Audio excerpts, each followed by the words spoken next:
So good morning. Today we will be studying about loops and conditional statements in Python, mastering Python control flow. A comprehensive video technique guide on condition. We'll be learning about conditional statements, loops, and control keywords in Python in this lecture, which is one of the most important and the basic things. So in the module 1, we'll be learning about the introduction to control flow, understanding how programs make decisions and execute instructions sequentially or conditionally. So what is a control flow? Firstly, sequential execution. By default, Python executes statements line by line from top to bottom. We already talked about this. Python executes the program. It executes line by line and from the top to bottom sequence. Control flow constructs allows us to break this linear path to make decision or repeat code of blocks. Decision making and repetition. Conditional statements like if, elif, and else enable decision making based on dynamical conditions, while loops for while automatically repetitive processing tasks. What this actually does is that we in normal Python program we do everything in a sequence manner, but this control flow or the conditional statements or loops allow us to break this order and execute the program as we want it to. Pre-request comparison operators double equal to already told it is represent to equal to. It checks if this variable is equal to this. Then comes not equal to. This is a not equal to sign. This checks if the first variable and the second variable are not equal. Greater than and less than, we all know how to use this. Greater than equal to and less than equal to, this also we know how to use and what this actually does. Then come pre-request logical operators, combining condition, use and, or, and not to evaluate multiple boolean expressions simultaneously in your control flow statements. Is logged in equal to true, is admin false, access equal to is logged in and is admin.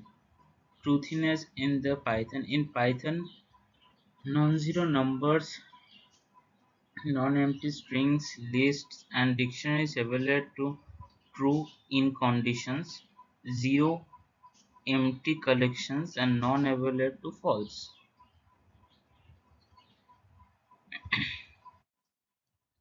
Now we will be talking about the module 2, that is the conditional statements.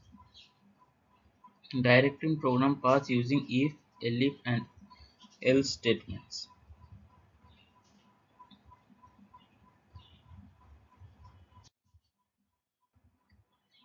The basic if statement. The if statement evaluates a condition. If the condition is true, the intended block executes. If false, it's skipped entirely. Notice the colon after the condition. Proper indentation defines a block. This is the first conditional statement in which we use the if condition. Inside if whatever condition is there, if it is true, then the part written after the colon is being executed, and if it is not true, it fully ignores or skips the process. Like here, temperature is equal to 30. If temperature is greater than 25, that is 30 is greater than 25, so it checks if this condition is true, and as it is true, it will enter print it's a hot day. So this will be printed, and after this, this is outside this condition, so this will always be printed. And if it would have been false, then this would not have been printed, but this will still have been printed. The if else statement. Now we already talked about if statement, where if the condition is not true, it skips the process.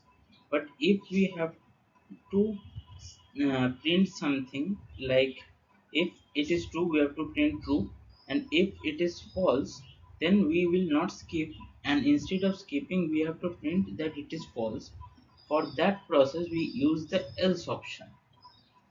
When you need to execute one block of code when a condition is true and fallback block when it is false, use the else keyword. Only one of the two blocks will ever run, else does not take a condition. Age equal to 60. If age greater than 18, print this. Here it is not being printed, so it is false. Then it comes to the else block. Then it prints not eligible to vote yet. If this would have been satisfied, then it would not come to the else block. This would be printed and this would be skipped. But here the opposite happens. And one thing to keep in mind, else block does not take any condition. Multiple conditions, if, elif, else. Now if we have to give multiple condition, that is if uh, one condition, if it is not true, then check again another condition, then if it is not true, then go to the else. Then for that purposes we use elif. Here the elif command can actually take condition, unlike else command. For checking multiple sequential conditions, use elif. Python checks from top to bottom and executes the first matching block. Score equal to 82. If score greater than 90, print grade, which is not true. Here, elif score greater than 80, print grade B. Here it will be printed, and then is else, which will be skipped because it is being satisfied. Nested conditional statements. You can place if statement inside other if statements to test secondary condition only when the primary condition hold true. Like num equal to 15, if num greater than 0, then we have to again check if num mod 2 equal to 0, then print positive, else print positive odd number. This is called nested conditional statements. Here we check one condition. If it satisfies, we have another set of conditions inside that condition, which will run only when the first condition satisfies. Here, if the number is greater than 0, then only this part will be executed. Otherwise, the whole part will be skipped.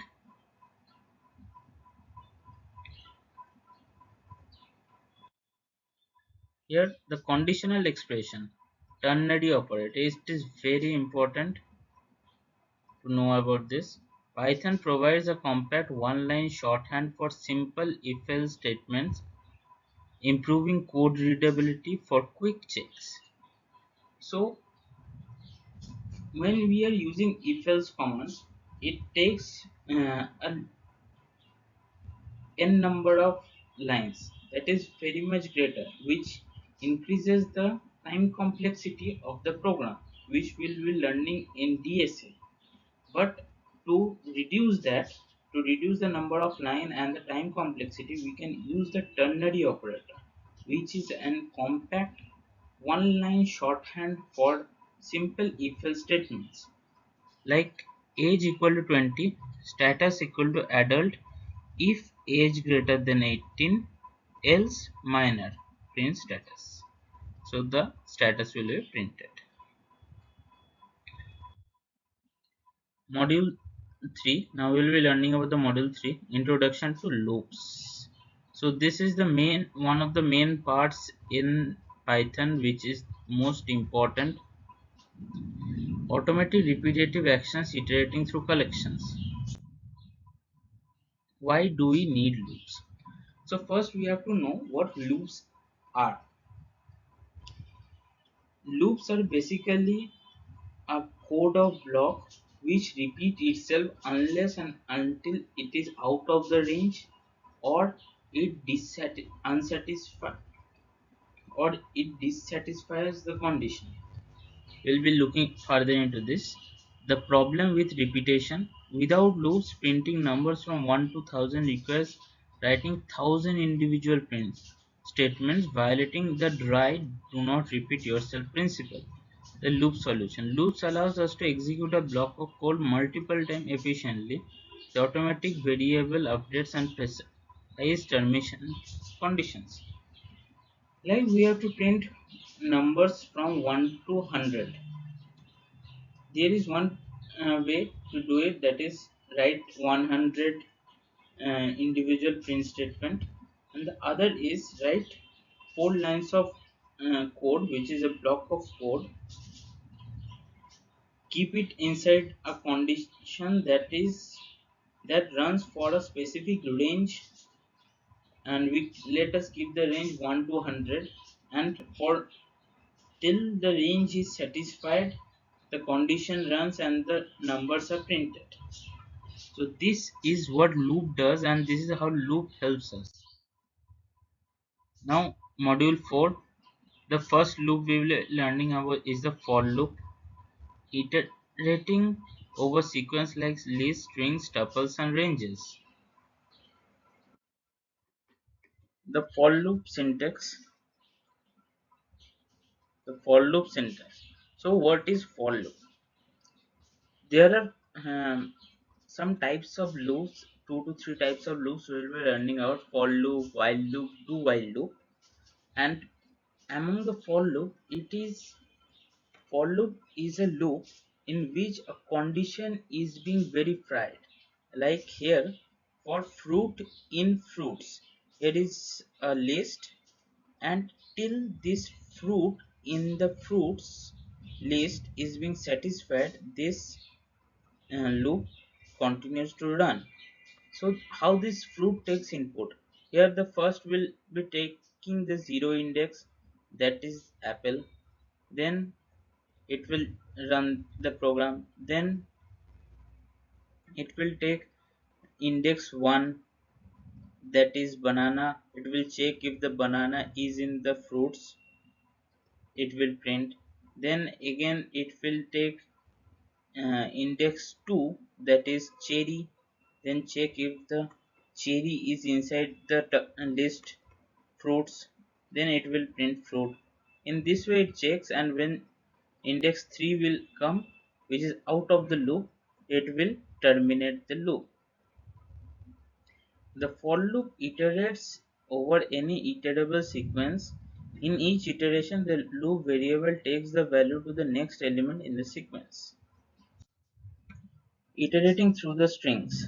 Since string in Python is a sequence of character, you can easily loop through every character in word of sequence. Word equal to Python for char in word. Here the index 0p will be taken, it will check through if it is present in the word. Then index 1, index 2, index 3, index 4, index 5. Till index 5 it will take and check.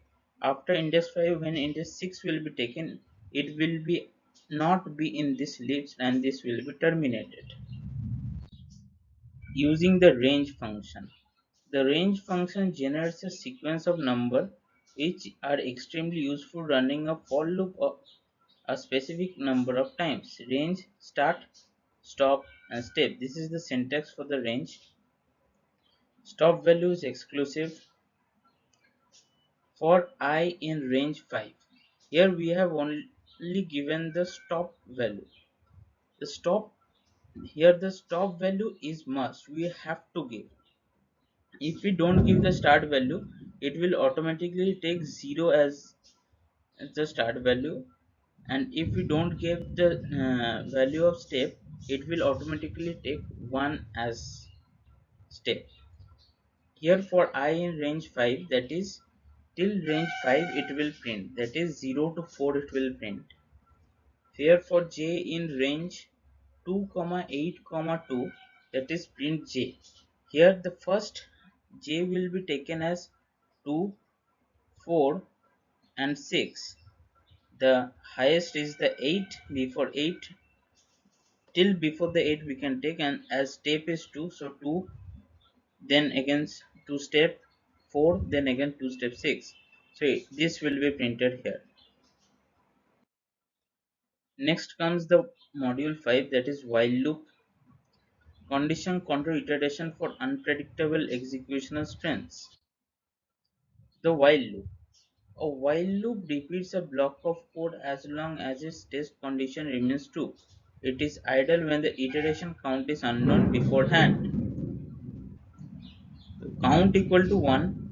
While count less than equal to 3, print count, then count plus equal to 1. Here, what is while loop? While loop is a block of code which runs till the test condition remains true. That is, first a condition is there, and before that while keyword will be used, like while count less than equal to 3. Value of count is 1, we have already given, and after printing or doing the job, we have to do a counter step. That is a very crucial step. This is that step. Count plus equal to 1. We are updating the value of count. Now the count value becomes 2.